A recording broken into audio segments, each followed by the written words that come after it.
All right, hi. So, afternoon. Um, this is a chat about my work, Bloodstone, recent collaboration with the poet Douglas Reed Skinner, and it's not a very analytical, in-depth discussion, just kind of like an overview of the work that you will hear in the concert later on this evening.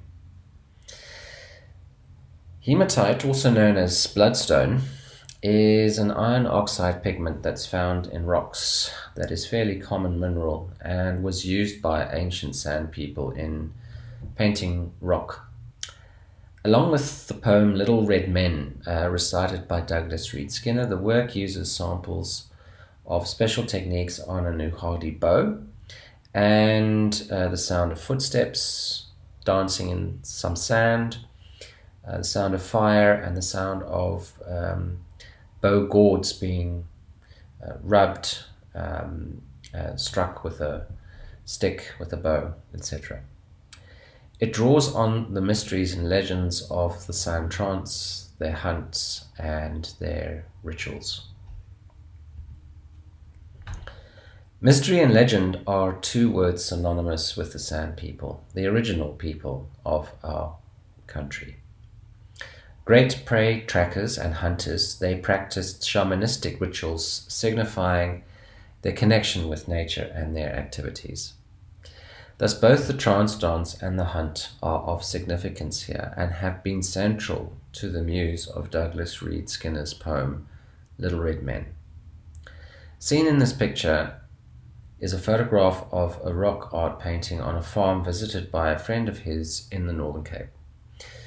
This occurs not only there, but also in the Eastern Cape, where another friend had sent earlier photographs of rock art paintings.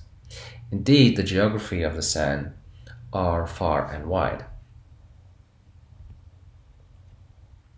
In this photograph from the 2007 book called Africa by the Brazilian master photographer Sebastião Salgado, we can see a trance ritual taking place. The trance dance, which is still practiced by the Sand communities in the Kalahari, is an indigenous ritual by which a state of altered consciousness is achieved through rhythmic dancing, hyperventilation. It is used for healing and envisioning by the shamans. The trance dance experiences of the San shaman are believed to be part of what is recorded in Southern African rock art, as well as hunting. Certainly in the previous photograph we can see what looks like people dancing in a group. Let's have a look at that again.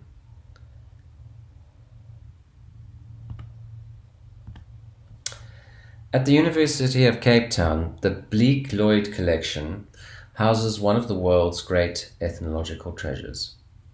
These are interview transcriptions of 3 Ngam working as convicts, if you can believe it, at the Breakwater Harbour in Cape Town in the 1860s.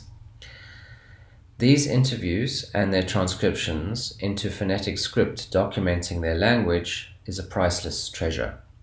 Subsequently, in the 1980s, the author Stephen Watson published a book called Return of the Moon with the Carrefour Press, which was a small poetry publishing house run by Skinner, in which imitations present themselves of the Ngam and their language.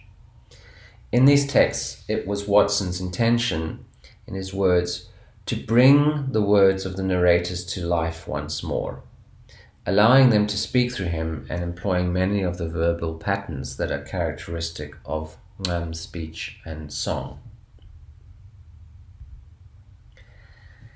In Skinner's words, over the years, a few of my poems have alluded to this people and their culture. The various threads came together in 2013 when I wrote a poem based on one of the rock art images, imaginatively dreaming through the rock image into a group of men engaged in hunting one of their major prey animals, the eland, an animal that also had great spiritual significance to them. The poem references the Sand's in-depth knowledge of their geographies and their ability to track prey, which is legendary. At the same time, the poem uses rhythm and repetition to generate cadences that attempts to, in some small way, replicate the rhythms of the trance dance, so drawing parallels between shamanistic transcendence and poetic envisioning. I have long believed that part of the responsibility of being a poet is the maintenance of the language. Here is the poem recited by Skinner.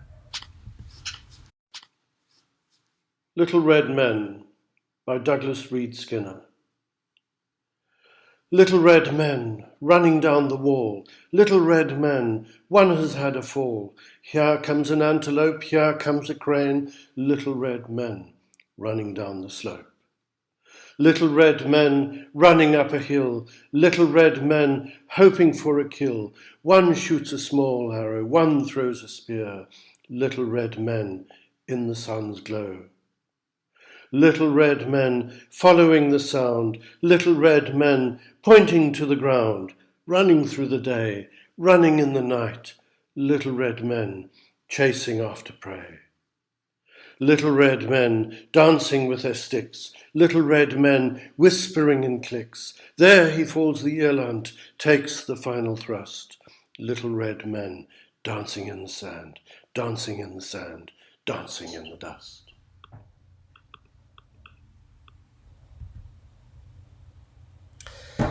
Okay, so the process described that follows gives what I hope is a useful general overview to interested parties. It occurred to me that one way to assist in achieving a trance-like repetition and flow was to layer the recitation and treat each layer differently but mimetically. Here's a simple screen grab of part of the door session showing these layers. This was done in Ableton, this part, but I used Pro Tools as well and various other systems. There are 16 in total. So each of these are layered on top of each other, and each is the exact length of the piece, but the sonic material occurs at different positions in each of the files. The acquisition of materials in electroacoustic music is an important part of the overall compositional process, and the techniques employed can have important and lasting effects on structuring of a work. This can often lead to the broader influence of what's called language of the piece. In this case, the poem's recitation has played the most central role, but also the symbolism, gestures, and energies of different kinds. In the score on the screen, you can see a transcription of the general rhythm of the raw recitation to produce this score. This rhythm here repeats itself with some minor changes. A note added here or there, or some minor changes in duration. But this is the overall gist of it. The important thing here is the da da da da da da da da da da da da da da da da, that rhythm that is an important kernel in the whole poem. There are many ways and possible treatments adopting using a sample-based method in electroacoustic music, but one of my favorites is vocoding. Of course, being a poem, this made perfect sense as well to use vocoding. You can use vocoding, and I'm probably preaching to the choir here, where a carrier signal is excited altered by a modulator. In this case, the recitation is modulated by the bow. Here's one of the vocoding sessions in action using Ableton Live. The modulator is the MIDI file from the score. However, that isn't very useful to us without listening to the workflow in action, so let's watch that. So, right, here you can see, there we go. So here we can see that score in the MIDI file format down the bottom here, that note just repeats itself. And then here we've got the original poem, so let's just play that back for a sec. Little red men running down the wall, little red men, one has had a fall. Here comes an antelope, here comes a crane, little red men running down the slope. Okay.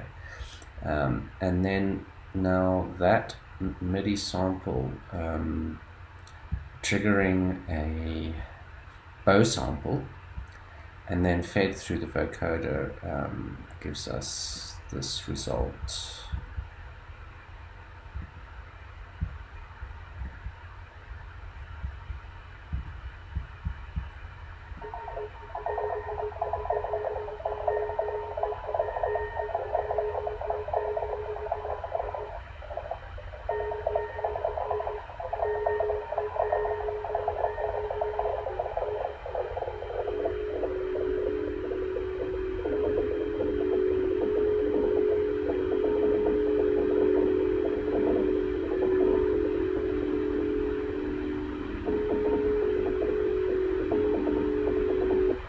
So on. I thought I'd just cut to the actual recording of this sample. See, here is the lovely Dr. Cara Stacey doing her wonders. This was taken at a session for another work done back in 2016 at the last Onyazi Festival, and here we are recording the samples that you hear in the piece. Other forms of treatment have been critical in developing this work besides vocoding by sample, MIDI file, and transcription. The particularly important element central to the poem and the narrative that underscores so much of the Sand's life is the trance dance and its rhythm shuffle type characteristic. The video that plays now is available on YouTube and streamed here briefly shows this dance. So I'm just going to play a short section of that video.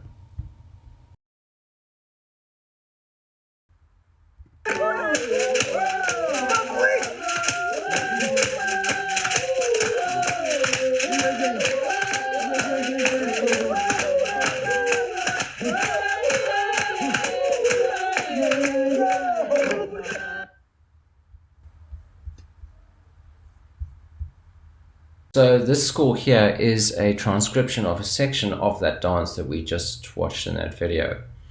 I don't recommend doing this as a hobby. This was a very time-consuming headache that was quite a challenge. Anyway, there it is, but this was a very important exercise, of course, for the piece. So I used this in the following ways in the work.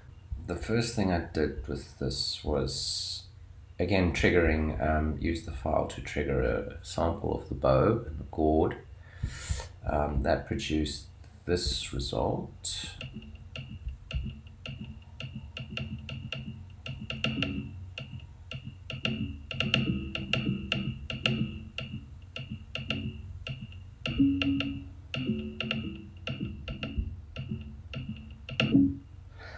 And then using the vocoder again, excited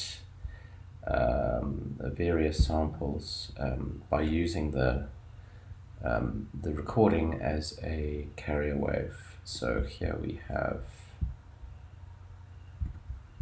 samples triggering the carrier wave again, producing this result.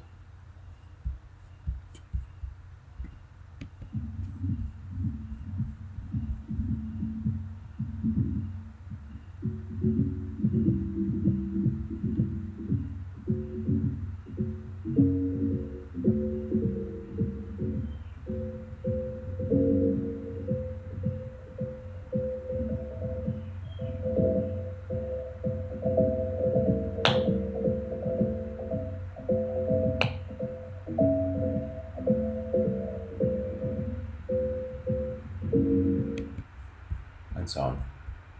Okay.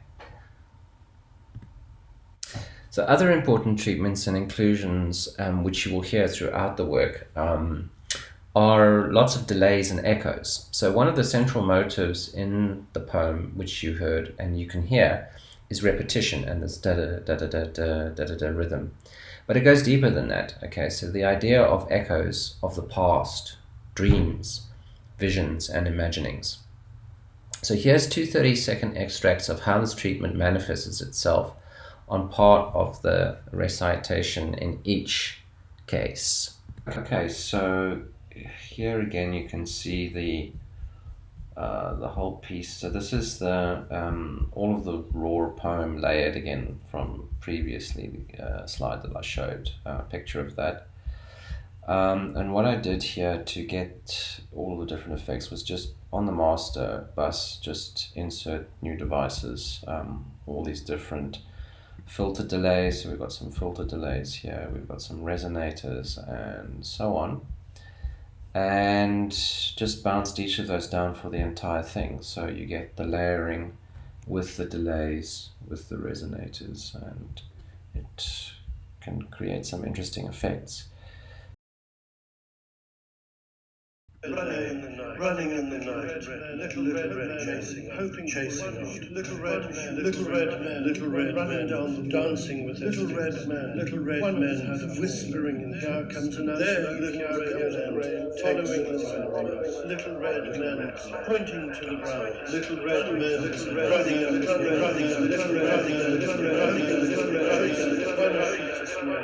one little red man, and so on. I'll play another one here.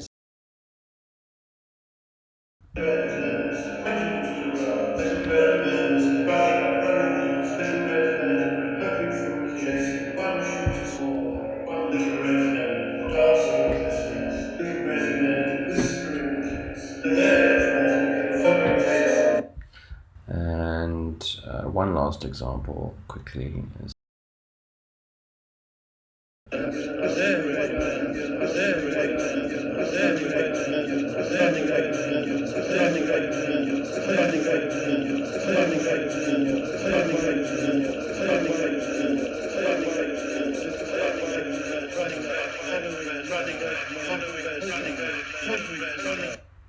what I liked about that one is that you can hear it creates new sort of rhythmic motors, elements from the poem. So like running late, running late, running late, running late, and so on, which was very useful.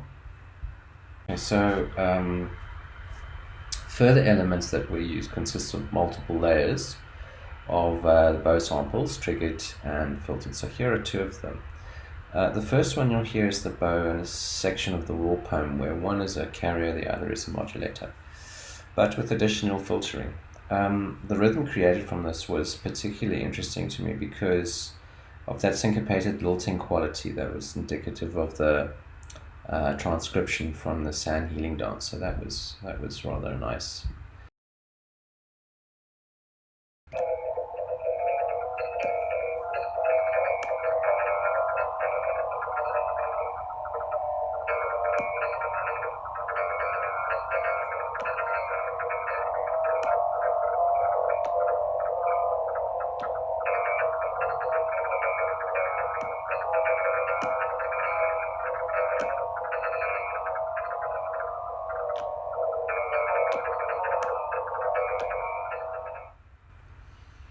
Okay, and then the second one I found was really beautiful. This was another pleasant happen chance by working on the spectra of the bow samples and the voice vocoded interactions together, and then using multiple filters and for the resonators with resonators to achieve what sounds like a glass kind of harmonica type sound. So the overtones produced by this have a bow-like harmonic quality.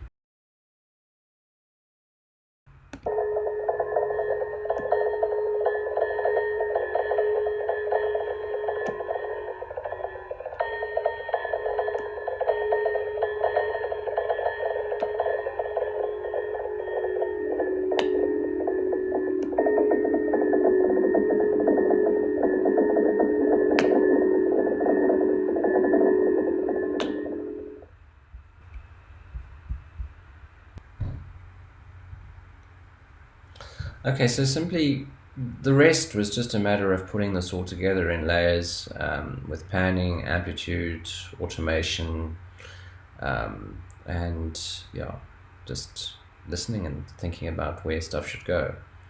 And part of this process is thinking about what others have said about composition and what you do. So I've always liked Michael Hammond's 2002 description of compositional process, where he writes, an emergent model of musical material that allows the composer to find descriptions and criteria that arise from particularly and the particularities rather of his or her activities always applies rather well here, and indeed in a lot of my compositions and process. Right, I don't see Miles in the audience, so in his absence, I would like to use the opportunity to thank him. However, the poet, author, Douglas Reed Skinner is with us, and I would very much like to thank you as well, Douglas, for your willingness to participate in what has been conceptualized as a composition project with a composer selected to work with a South African-born author, or an author with strong ties to the continent, to Southern Africa. So thank you very, very much for that to begin with. The floor is open for questions. If there are no in the chat, I could fire away, although I'd not like to preempt. Right here, then. Perhaps, Douglas, if you don't mind, just a few words about how the two of you collaborated. Was this simply a question of Miles being supplied with a text and then off he went? Or was this an iterative process with any communication between the two of you? It was partly iterative. Mainly I supplied him with a text and off he went, and then he came back with the first stab, and then I supplied more material, and I think he found that in. And I think that I just liked what he was doing. To me, it was very fascinating. And really, I have to thank you for inviting me again this year to be a part of it. And so I only had really one side of additional material supplied. I only had one suggestion, and that was to try and look for that shuffle beat, the way that they function with their feet and create an ongoing layered music, a kind of percussion almost of the beat and that shuffle beat. That could appear. So I really, I have to say, Miles did all the work. I did at the time. Right. And I was lucky that I had that lovely image from 2013. It's a farm called Papkeelsfontein up in the Northern Cape, and a friend of mine, Michael Coates, visits there regularly, and he took that photograph. But I myself have seen knockout in the Cedarburg and the Eastern Cape. Actually, our country is drenched with it. If we have an artistic heritage, that's it. It's a great heritage, literally on our big step. I hope it's properly curated and looked after. Wonderful. Right. Wonderful. Yes. Wonderful answer. I particularly like the way in which you sketch a bit of a context for me as a person from outside of the composition process in this particular instant. There are things that I see and hear in the work that I suspect or have questions about, and it's very fascinating to speak to both artists. And we actually have the composer online as well. Miles, welcome. Can you hear me? Yes, I can. Can you hear me now? Indeed. I had connection issues. I'm sorry about that. I was watching and then internet went funny and I'm back. So here I am now. Oh, fantastic. Well, now since you're here, I'd like to extend a warm word of thanks once again for participating in this project, this collaboration between author/poet and composer. It's a first for Bode Electrons, so thank you very much for that. We've heard from the author, from the poet, a few lines, a few thoughts about how the actual composition process went down. And if I understand it correctly, actually you were pretty much in the driving seat in this creative process. Is that correct? That you basically determined the pace and the outcome, the number of consultations? Were you in the driving seat? Yes. Well, when Douglas and I first met, he said just to run with it, you know, and he would sort of sit back and listen and watch, which was a nice way well, an unusual way to work, I suppose, because, you know, with time constraints, obviously having the work that I have and the workload that I have at work, you know all about that, Theo, and having to compose and work creatively as well is quite a time juggling thing. So in the end, it became you know, quite stressful, but I think the results are good, and I'm pretty happy with them. And Douglas has been patient, so thank you again, Douglas, for your patience. And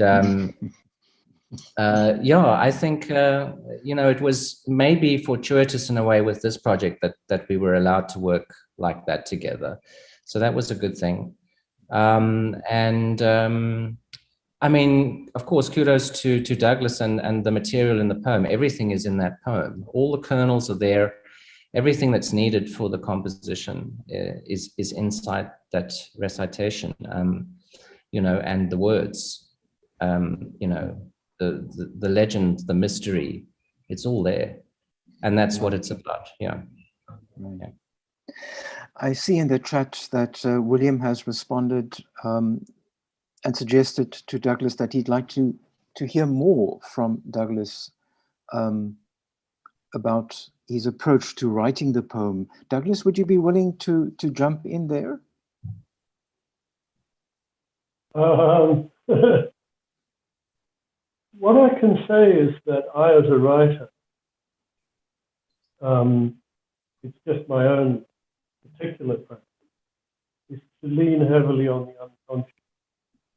I think human beings generally are far too enamored of their conscious selves and think that's the main part of us, whereas really the bulk of us is unconscious. We're largely automata.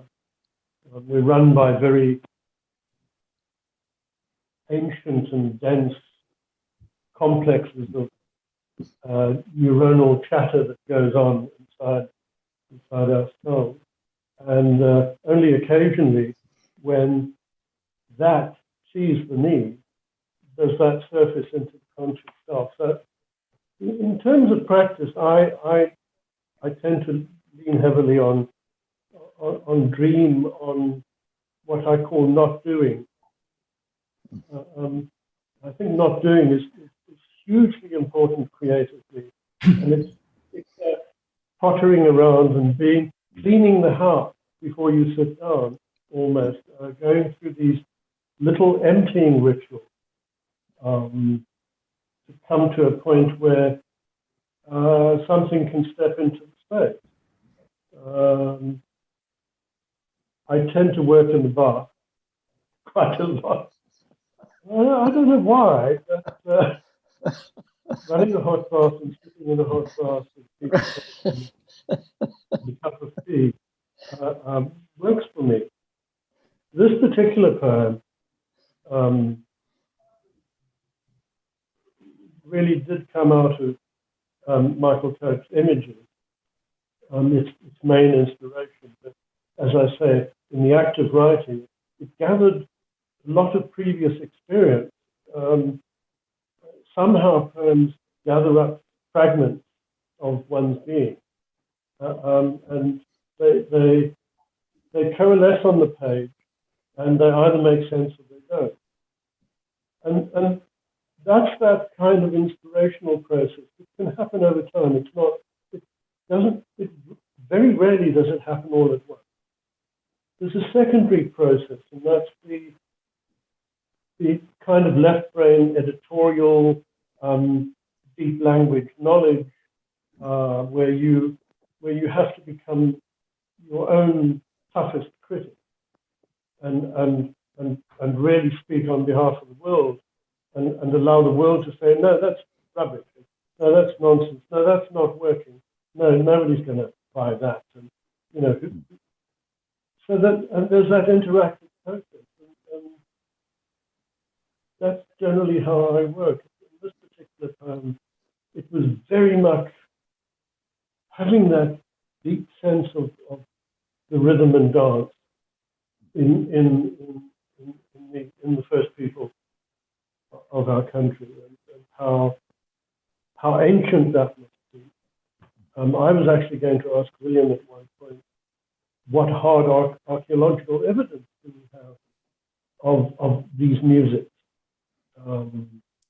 At which point in time do we begin to see in the archaeological record the presence of a bow, the presence of a stringed instrument? That must be very interesting. But for me, there's a lot of what I write about is about writing itself, the act of writing itself. I think if one's going to examine writing, then writing itself is the correct way to examine it. And so I wanted to draw that parallel. And these are just vague senses and vague notions and vague ideas. You have to put a lot on the page and then pay it back, and then put a lot on the page and then pay it back, and eventually the shape of the line, the feel of the line, the rhythm of the line.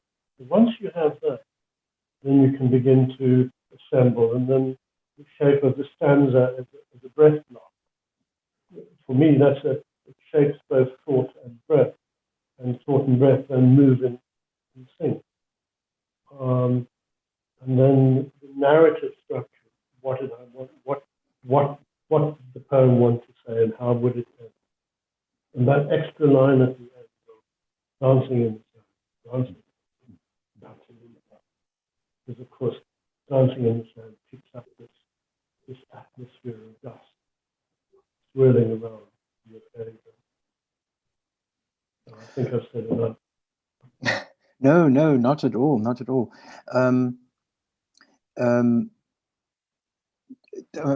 So if I understand correctly, there's possibly a disconnect between literature, Sun literature, and your imagination, and your text built upon impressions that you've gathered from your knowledge and understanding of this cultural world. This is not a direct translation of any Sun text, right? Your text, your poem is not a direct translation. My text. Yeah. But, as Nigel Molesworth said, any fool would know, as any fool knows, as any fool knows. Writing is, as Eliot said, I've shored these fragments against my ruin. It's always about assembling fragments, poking around in the set of clues to try and find a thread, a narrative, and to construct meaning out of it. I think if anything defines us as humans, it is this constructing of meaning out of what is essentially a flux. And so the poem, in a way, in and of itself, is a reiteration of the human process of making meaning through writing, through art, through music. We create our meaning as we, in our passage through the world and life. I don't know if that makes sense.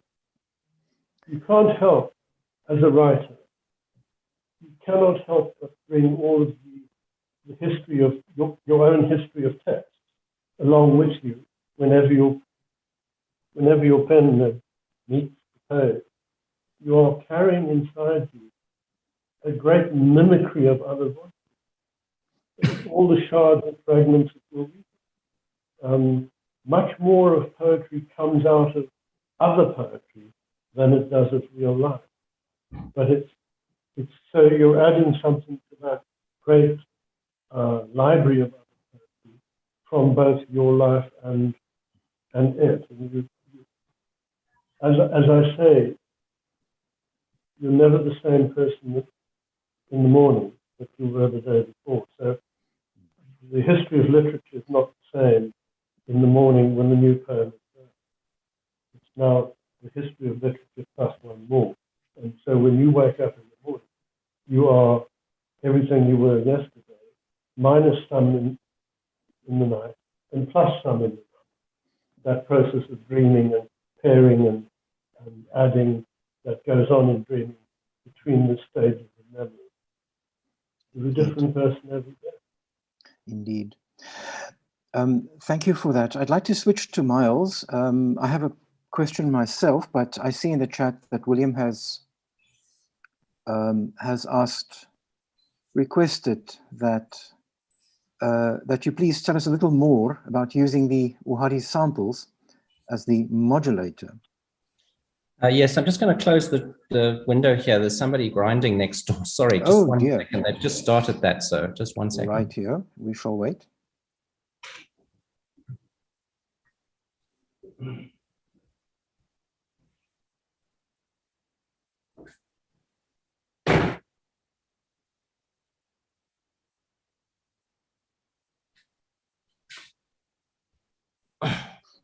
Sorry about that. Okay. Yes, could you just repeat your question again, please? Dear? Sorry. It isn't. No problem. It's in the chat, Miles. It's a really interesting approach that you've taken in this work, says William. Can you tell us a little more about using the Uhadi samples as the modulator, as you put it, right? With another instrument, and William is thinking about, for example, a smaller bow. Would another instrument would have worked as well? Yes, I would imagine, certainly, but the Uhadi has got these characteristics that, you know, I think were particularly useful. But I had that on hand, of course, because I had those samples that Cara and I recorded together, which I got permission to reuse for this piece from her in 2016. So that was fortuitous that we had those lying around. And yeah, of course, I don't have access to any SAN instruments, unfortunately, you know, but maybe that's something to think about in the future, is trying to get access to some SAN instruments and to record a performer, a master SAN instrument player, and to see, you know, but yeah, it's certainly a possibility that the other bows could be used. Even a Mokonyane bow, I would imagine, could also be used, you know, to great effect.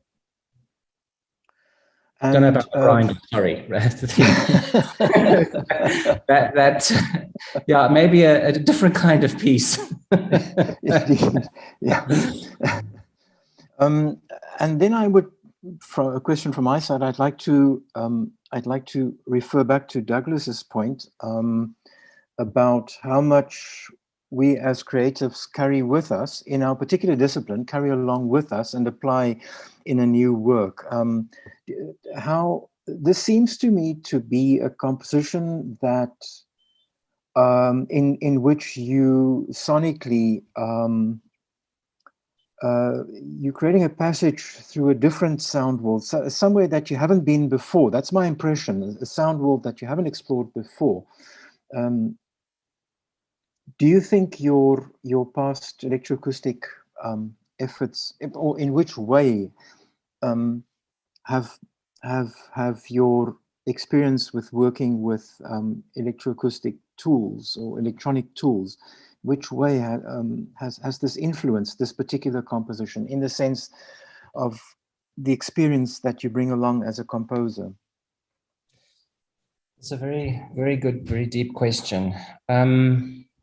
Yeah, it's composition for me is, you know, ever evolving thing. You know, this is this is something which, as William was talking about, has its own agency in my mind as well, from the composer's perspective. And, you know, now becoming more aware of the potency and the importance of these instruments around us as Africans. And particularly in this project and working with the samples that I had on file from Kara and from my previous work, of course, there's a big gap between that work where we recorded those samples and this work. You know, there's 5 years. Right. And so, you know, I've my own sense of capabilities with the machines, the machines that I've used has also changed, and my approach to those machines has also changed. Yes. Yeah. So of course my technique is quite different. And I think aesthetic is also something that evolves over time as well and has its own agency. And I would like to think that, yeah, the approach in this work was very much a much more listened approach, I would say, a listening exercise. This was a listening exercise, and in some ways also a bit of soundscaping, you know, to try to tell these stories, you know, through ritual and dance. That's an embodiment of physical movement, is soundscaping as well as composition, soundscape composition. And so, you know, using that snippet that I showed in that video that Douglas shared with me, and transcribing the sand shaman's movement in the sand of his feet, like this, you know, with the shells, that was an important moment for me, you know, of realizing the connections that can exist between how we think about music in the West and how they think about music, you know, as a form of a potent cultural text that is a ritualized thing. It's a ritual, and so that connection in this piece is the strongest out of anything that I've done before, and that's the difference. I see. Yes. For me, if that answers your question. No, indeed. Yeah. I mean, we can spend much time taking this apart. So in very practical terms, I think this is the first time you've used the vocoder. Am I correct? In any form or shape, or am I mistaken? Yes. Yeah, my use of the vocoder, you know, has been very limited up until now, and yes, that's actually a good observation. And in itself, it is quite an ancient technology, the vocoder, you know. Yes, so exactly. Yeah, yes. Yeah, it's an old idea, you know, just refreshing. Yeah. So, yeah, interesting.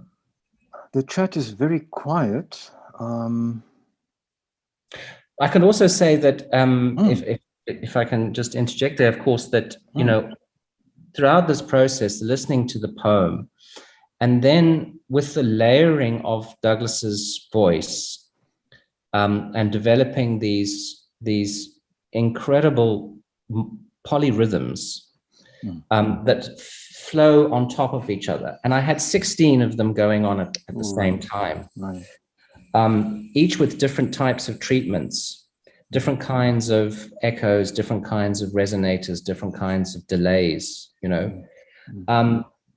But then those delays and resonators and echoes triggered by, you know, modulating waves in vocoder, where either the transcription of the dance was used, or the transcription of the bow was used.